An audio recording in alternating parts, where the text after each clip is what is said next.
right, guys, as you can tell from behind me, the Evo 5 is still up in the air. It is part 2. I wanted to make sure that I filmed all of this in one fell swoop here, but it was a 45-minute video, so you guys already know that. So this is part 2. Let's get it. All right, ladies and gentlemen, folks, so interesting development here. I did get my downpipe out, and I didn't have any issues. So in my case, I do have a 12 millimeter holding my bad boy up here, and there is two 17 mils here and two 18 mils. I don't know why they're 18, that held up the O2 housing to the downpipe, and then it was a 14 right there that holds everything up out of the way. So yeah, it's looking really good. Wow, that catalytic converter is definitely OEM. Definitely OEM. But yeah, so now I'm at the point where I can actually start ripping these things apart. Well, ripping the rest of this thing apart. I took the bar out over here. That's this bar here. It held the exhaust up and out of the way. Now I can actually take this cross member out for the transmission brace, and I can actually start removing a bunch of stuff. So the first things I'm gonna have to really do is I'm first gonna take this out. Take out the two transmission bolts. There's one bolt back here, you can't really see it, back there. On this side you can get to it, and then the front, it's the same deal right there. And then I could start to work on the starter, get the transfer case out. I think I actually might be able to get the transfer case out if I just pull it apart and pull it away from the transmission and then away. I can actually this thing will actually the front of the drive shaft will actually just pop right out. So I don't think I'll probably have to take the drive shaft out itself, but yeah, it's looking really good. So since I actually got the top bolt out for the steering rack, I can actually take the bottom bolt out for the steering rack here right there, and these two over here, and then I can actually try to get this bad boy out. So it's really not that difficult to get the whole subframe out if you can get out the transfer case. So we're gonna work at this thing one thing at a time. So first thing I'm gonna do, I'm gonna get the starter out. I'm gonna get this the center subframe out, this transmission support. So let's just keep it going.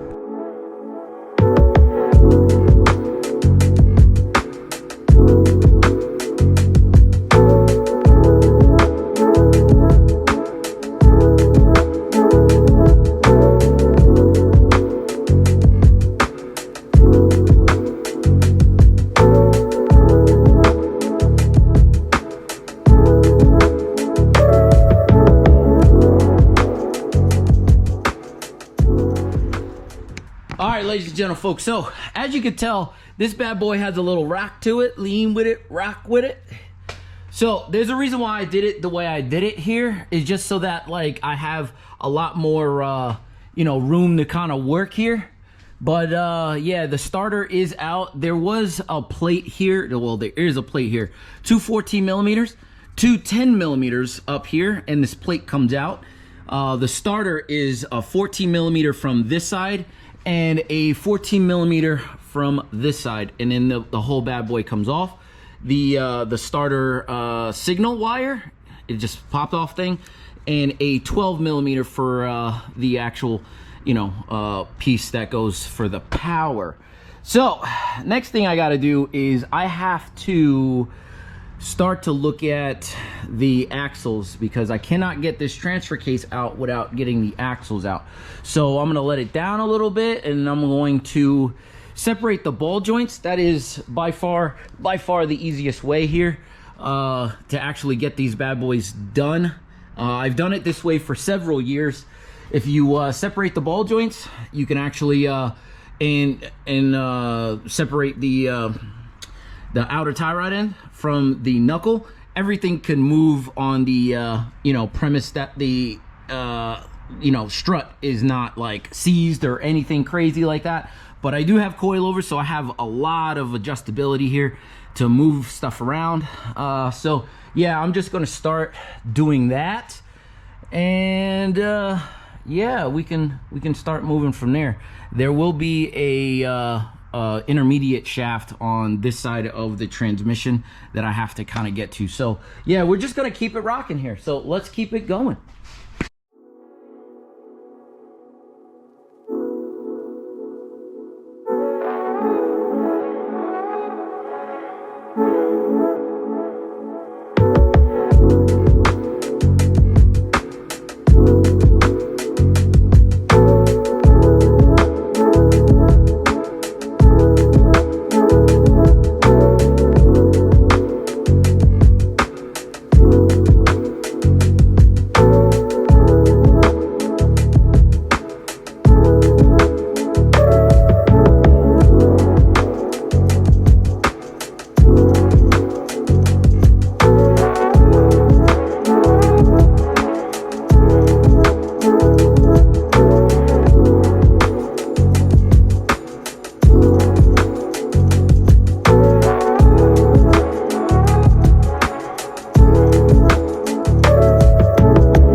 So that was a lot to take in just now. So what I did was there was 3 bolts at the top of the transfer case, which I should have showed you a picture of. 3 at the bottom here, 1 long bolt at the front, 1 long bolt at the front, and then you got a dowel pin, obviously. So with that being said, I put my jacket back on. As you can see, I didn't want to get my arms crazy dirty, and I just muscled it over, and I just dragged it over here. It came out of its socket like I knew it would, and I just threw it over to the side there. So it should be pretty simple. So now that I have everything pretty much disconnected, the steering rack is disconnected. There was 2 bolts over here. There's 2 12mm bolts that hold the steering rack line, so you can disconnect that, and I think that's really it. So the only things I can see that are holding this subframe together are a couple, like I think they're 17s. I'm not exactly sure, but whatever they are, a couple 17s here and a couple 17s here. So 3 17s on each side, and then this thing should drop right to the floor. And it's pretty cool because it's kind of like a semi-tubular subframe, so which is pretty dope.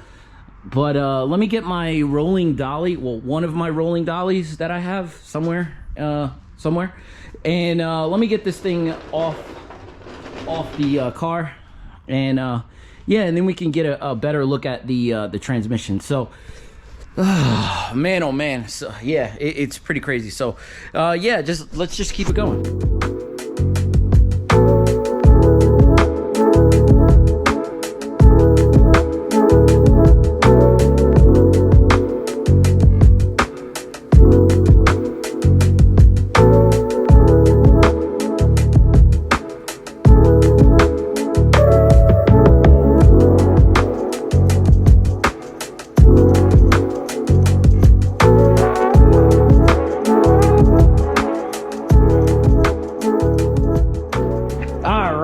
Like I thought, people, it came out with no problem. Just moved it to the back out of the way, And the next thing you're gonna need is you're gonna need to let this bad boy down, and you're gonna need to support the engine, and then we can actually get this transmission off. Because as of right now, there's only one bolt, there's two bolts, and I think that's really it. I think that's it, besides the motor mount itself or transmission mount itself. So yeah, it should be pretty simple. I do need to disconnect this bad boy. I do need to make sure that the clutch is disengaged, because right now it is engaged. I can definitely tell that. And then we can start unbolting the rest of this. That sneaky 10mm I told you about earlier, still need to do that. And just these two 14mm bolts, and this bad boy will come right out. So give me a couple minutes. I'm going to take a quick commercial break, and then we'll get right back to it. So just give me 1 second. All right, ladies and gentlemen, folks. So as you can tell, I do have my Harbor Freight engine support bar in place here. I have it under the back one back here. And I don't have a chain or anything like that. I don't think I really need one. I think this is enough space for me to actually clear anything that I have down here if I need to go down, which I will need to go down, obviously. But I did remove the 10mm for the engine, you know, like guard, splash shield, whatever you want to call it. And I think all I really have is 114 down here and a 14 in the back, and all of these motor mounts or transmission mount bolts over here on this side. So what I'm going to do is I'm going to start undoing some of these, and so that we can split this bad boy and get this bad boy down on the ground. So I think I have this set up like this. I actually think I might just put one tire down, just so that I can actually like work up here. Not that I'm gonna need a lot of space, but I will need some space. But yeah, let me set the camera up here, and we'll just get this transmission out. So let's go.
Ladies and gentlemen, folks, so there you have it.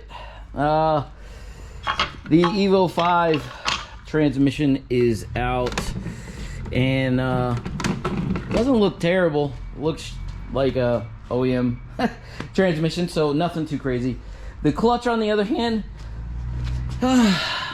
well, I can tell you it looks decent, but I'm gonna tell you flat out, like, I'm down to the rivets on this one side. Even though it looks like it's got meat on it, does not mean a thing, because this thing was not grabbing whatsoever. So as you can kind of tell, it does not yet. Look at that. You see that? It's stock, completely stock. So yeah, this thing has seen better days for sure. So I'm pretty sure that this is steel, this flywheel. I don't think I'm going to be able to use that for anything anytime soon. But yeah, I mean, it is what it is. It's one of those things. So yeah, one thing that I did not show you guys is how to disconnect this bad boy. So I'm gonna just quick show you on here, because it is very important for you to do these clutches. So it's the same thing as an STI. It's the same thing as an STI. Evos are exactly the same. So what happens is that you see this little lip here. That little lip actually stays in this groove here. I'll show you. Stays into this little groove here. See this little circular groove. Well, circular ring. So it stays attached to that circular ring. And this is the throw-up bearing release collar. So what you need to do is you need to push the release bearing in like this. You need to stick a screwdriver in, and you need to get up underneath this lip here. There is you need to get in between this here and this here. So it's got to go like this. And what happens is that it'll release the spring tension on this, because this will stay forward like this. And all you got to do is spin the screwdriver like this, and it should pop, and it should go all the way out like this, meaning that the throw-up bearing is disengaged. So that is one thing I did not show you guys, because it is very hard to kind of show. I have done videos like this before on how to do a Evo 8 clutch replacement, so it is pretty much exactly the same. So not anything that different. So moving on, I do have the new clutch and flywheel over here. I will be putting them on, and we'll have no issue. Yeah, just looking at it, like, this thing has so much, it has so much more meat. It's not open, but like, it is got so much more meat. But yeah, it is a good clutch. Like I said before, I have done a couple cars with this clutch in it, and I love every second about it. So what I'm gonna do is I'm gonna prep everything that I need to do, and I'm gonna get this bad boy in. I don't think that you really need my help for anything. All the instructions on what to do as far as the flywheel replacement. Yeah, there's no bolts here for the flywheel or the pressure plate. I usually just reuse what I got. You can buy all new stuff. It's really up to you. But what I'm gonna do is I'm gonna get this bad boy in and just see if I could. I don't know if I'm going to try to move it, drive it, whatever the case is. But I definitely want to do some other stuff with the car since it's up in the air. So let me get this transmission back in, and then we'll discuss exactly what we're going to be doing. So yeah, I'll be right back.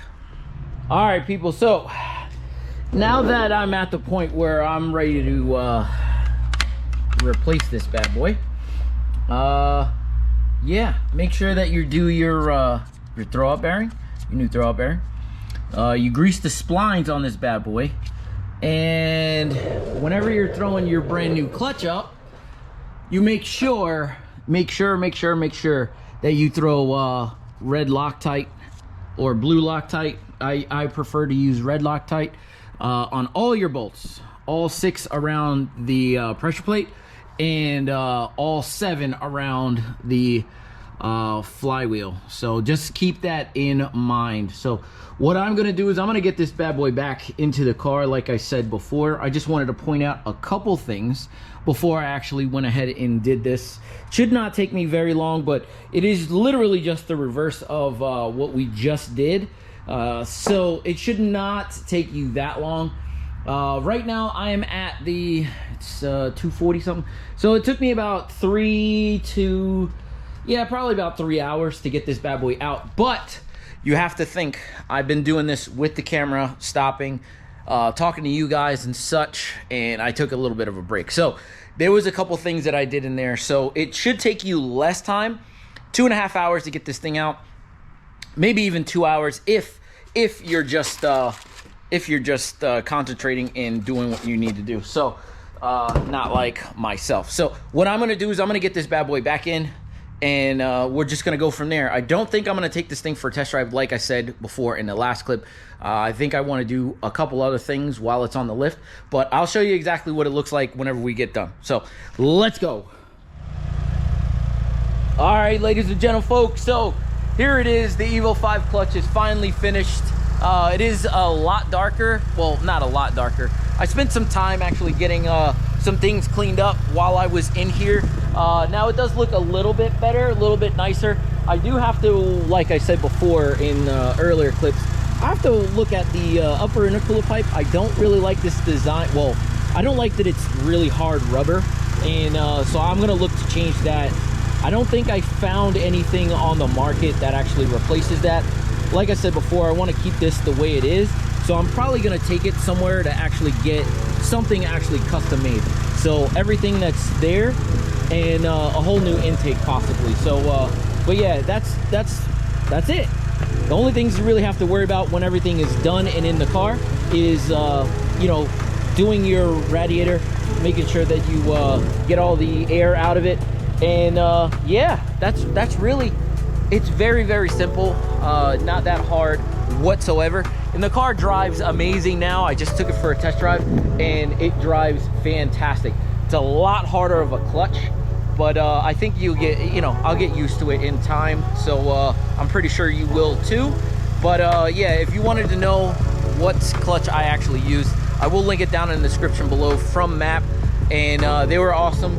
They spoke to me for, you know, a couple minutes one day and then a couple minutes the other day to try to figure out what was the best play to go about for the power goals that I'm looking for. So like I told you before in earlier videos, or maybe I might not have said it, I really don't know, but 300 and 350 on this thing is probably what the goal is going to be, and I think I should be able to accomplish it with the stock turbo and what I have on the car now.